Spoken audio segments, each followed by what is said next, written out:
사랑과 원천이 넘치시기를 축원합니다. 오늘 3월 10일 목요일 날 아침입니다. 하나님이 축복하시고 은총이 우리나라에 넘치기를 바랍니다. 제가 지금 녹화할 때는 누가 대통령이 될지 아직 모르지만 내일 아침이면 즉 오늘 3월 10일 아침이면 알게 되겠죠. 누가 되든지 정말 국민들을 위하고 하나님을 두려워하고 정직하고 바른 나라가 되도록 그렇게 이 나라를 이끌어 나가도록 우리 모두 기도하는 우리 성도님들 되시기를 축원합니다. 오늘 말씀은 회심에 대한 얘기를 계속 하고 있습니다만 참으로 회심한 인간의 모습, 그 모습을 잠깐 생각해보고 완벽한 회심을 이루지 못했을 때 그 결과가 어떻게 나타나는가 하는 것을 잠시 생각해 보려고 합니다. 이 회심이라고 하는 것은 돌이킨다라는 뜻이죠. 완전히 돌아간다, 돌이킨다는 뜻입니다.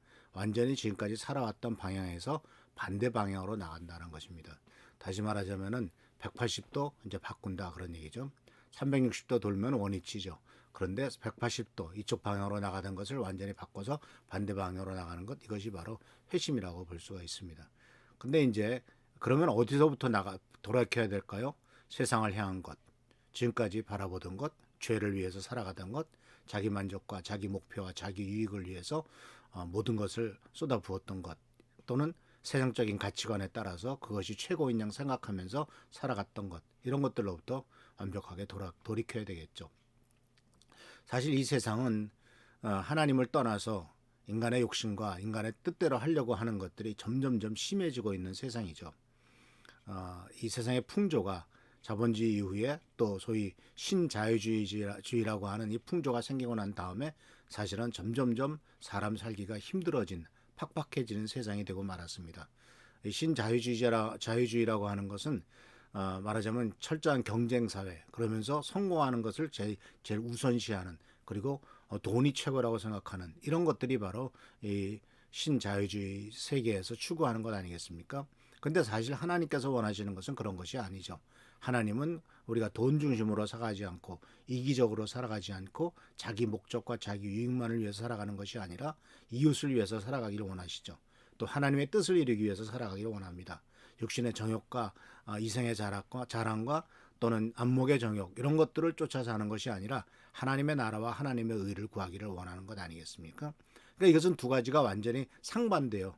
한쪽은 바로 하나님 나라로 가기 원한다면 다른 쪽은 육신의 정욕과 마음대로 살아가기를 원하죠. 그런데 이런 것들이 우리들의 삶 속에서 그대로 나타나는 경우가 많이 보게 됩니다. 아주 극단적인 예이지만은 예수님께서 십자가에 달려 돌아가실 때 양편에 매달렸던 강도를 생각해 봅시다. 이 두 강도가 이제 예수님을 놓고 갈등을 벌이죠. 한 강도가 먼저 시비를 겁니다. 예수님에게. 당신이 하나님의 아들이시오? 하나님의 아들이시면 우리를 이 십자가에서 내려오라고 하시오. 라고 이렇게 다짜고짜 시비를 겁니다. 그랬더니 한편 강도가 뭐라고 말했습니까? 그 강도는 우리는 우리가 지은 죄 때문에 마땅히 대가를 받는 것이 당연한 일인데 너는 왜 그렇게 말도 안 되는 소리를 하냐? 이분은 아무런 잘못도 없이 십자가에 못 박혀 죽었다. 이렇게 얘기를 합니다. 자, 이 마지막 자리에서 갈라집니다. 이게 회심의 중요한 문제예요. 하나님께서 기회를 주신 것이죠. 한편 강도에게는. 이 마지막에 최후의 순간에서도 변하지 않는 사람이 있는 반면 최후의 순간에 그 최후의 기회를 잡은 사람이 있죠. 하나님의 은혜의 기회를 잡은 겁니다. 그러나 이 기회는 다 주어져 있었습니다. 예수님과 함께 같이 십자가에 달려 죽는 일이 이게 흔한 일입니까? 역사에 처음 있는 일입니다. 하나님의 아들과 함께 십자가에 달려있는 이 상황, 아주 가까운 상황에서 같이 고통당하고 육체적인 끔찍한 쓰라림과 아픔 속에 있는 현 상황에서 그 상황에서 내 자신의 유익만을 생각하느냐, 내 자신의 부족함을 생각하면서 같이 못 박힌 죄 없는 예수님의 모습을 생각하느냐. 참 이 정말 전혀 있을 수 없는 기회. 이 기회에서도 갈라집니다. 회심한 사람과 그렇지 않은 사람이 완벽하게 갈라져요. 한 사람은 자기가 죄인임을 인정했습니다. 그리고 지금 같이 못 박혀 죽고 있고 같이 고통도 하고 같이 시험을 하지만 이분은 바로 하나님의 아들이시기 때문에 또 그분이 죽는다 한들 바로 이분은 하나님 나라에 들어가실 것이기 때문에 예수님에게 말을 하죠. 당신이 하나님의 나라에, 당신의 나라에 들어갈 때 나를 기억해달라. 자기가 죄인임을 인정을 했습니다. 그리고 예수님은 아무런 죄도 없이 죽었음을 인정을 합니다. 그것이 자기 죄 때문에 죽었다고까지는 깨닫지를 못해요. 그렇지만은 이분이 아무런 죄도 없이 십자가에 달려 죽는 분이구나 하는 것을 인정하면서 주님이라고 기꺼이 부릅니다. 나의 주님. 지금 죽어가고 있습니다. 예수님도. 근데 같이 죽어가는 대상에게 대해서 예수님께서 하나님 나라에 들어가실 것을 믿고 있죠. 알고 있죠. 당신의 나라에 임하실 때, 당신께서 이제 죽어서 그 영혼이 하나님 나라에 들어갈 때 나를 좀 기억해 달라고. 이것은 무슨 뜻입니까? 바로 지금 십자가에 달려 돌아가시는 예수님이 나를 구원하실 수 있는 분임을 인정을 하는 거죠. 그래서 이 회심이라고 하는 것은 이 마지막 때에 갈라집니다. 죄인임을 인정하느냐, 예수의 필요성을 인정하느냐와 죄인임을 인정하지 않고 원망과 아픔과 쓰라림 속에서 그냥 말하자면 저주하고 원망하다 세상을 떠날 거냐, 그래서 예수를 무시하고 바로 하나님이 주신 놀라운 기회, 내 옆에 예수님이 십자가에 매달려 있는 그것을 통해서 구원받을 수 있는 기회를 받아들일 거냐, 아니면 무시할 거냐라는 그 순간에 한 강도는 이 엄청난 기회를 붙잡고 예수님을 인정하죠. 이것이 참 큰 차이예요. 엄청난 차이입니다. 근데 이와 같은 예수님을 만나는 기회. 근데 이제 하나님께서 완벽하게 이스라엘 민족을 생각해 보면은 이스라엘 민족은 혈통적으로나 겉모양으로는 하나님의 백성이 됐죠. 그런데 완벽한 회심을 일으키지 못했을 때 나타나는 참 비극적인 상황이 이스라엘 역사 속에서 출애굽한 이후에 또 나라를 세우고 하나님께서 약속하셨던 대로 젖과 꿀이 흐르는 땅에 들어가서 가나안 땅에 들어가서 사울 왕으로부터 시작해서 나라를 세우고 나가는 그 과정 속에서 결국은 나중에 갈등과 싸움, 우상 숭배 이런 것으로 말미암아 결국은 멸망하는 것을 볼 수가 있습니다. 이것은 결국 무엇을 보여주냐면은 완전한 회심이 일어나지 않았다는 거죠.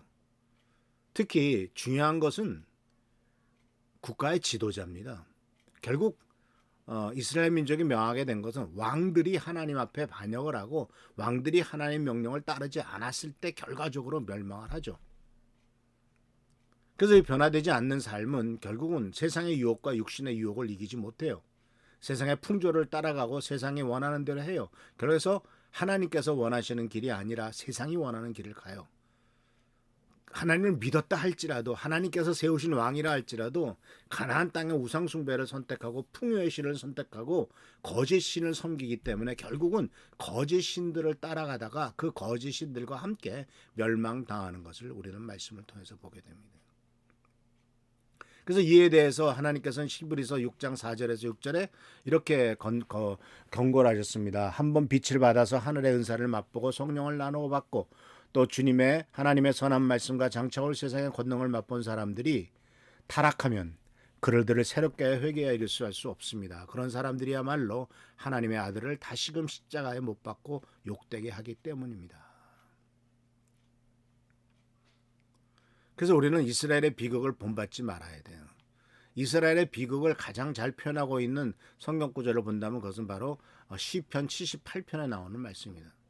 시편 78편 말씀 속에서 무슨 얘기가 나오냐면 이렇게 되어 있습니다. 시편 78편에 뒷부분에 보면은 19절 또는 그 뒤에 보면은 뭐라고 나오냐면요. 하나님께서 이렇게 말씀하고 계신 것을 보게 됩니다.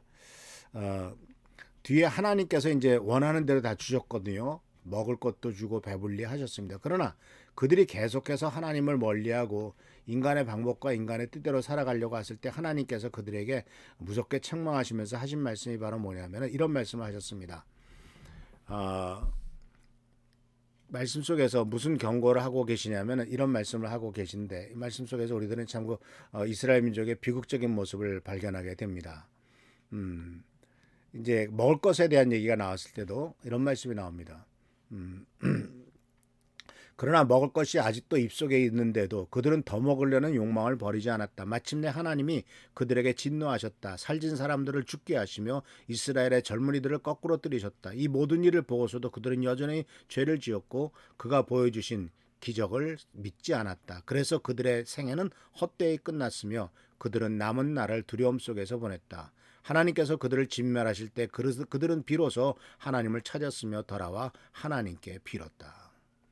그러니까 이스라엘 민족의 역사를 출애굽으로부터 반복해, 그러니까 요약해서 이렇게 쭉 얘기하고 있는데 그 비극은 하나님께서 주신 축복을 누리지도 못하고 결국은 멸망당하고 말았던 이스라엘 민족에 대한 이야기를, 언약도 안 믿었고 말로만 입으로만 하나님께 아첨하고 혀로는 하나님을 속이며 세우신 언약도 믿지 않고 죄를 덮어주어서 하나님이 참고 참으셨는데도 여전히 죄짓고 살았던 이스라엘 민족의 이야기가 바로 시편 72편에 나오는 것을 78편에 나오는 것을 발견하게 됩니다.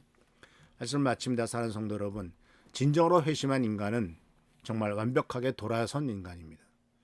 지금까지 가던 길을 완벽히 돌아서서 하나님이 원하시는 길로 돌아서는 사람입니다. 그랬다가 또 다시 돌이킬 때 그것은 비극입니다. 하나님께서는 다시 기회를 주시지 않을 거라고 이렇게 말씀하고 있습니다. 그래서 사랑하는 성도 여러분, 우리들 모두가 다 주님께서 주신 기회를 꼭 붙잡고 십자가에 달려 돌아가실 때 그 기회를 잡았던 강도처럼 끝까지 기회를 붙잡고 예수 그리스도 안에서 완전한 회심한 사람으로서 하나님이 약속하신 축복을 누리는 모든 무리가 되기를 축원합니다. 감사합니다. 기도하겠습니다. 오늘도 주께서 우리들에게 말씀 은혜를 하신 은혜를 감사드립니다. 하나님의 나라와 하나님의 뜻이 이 땅에 이루어지기를 원합니다. 하나님이 원하시며 기뻐하시는 나라가 되기를 원하고 하나님께 영광을 돌리는 나라가 되기를 원합니다.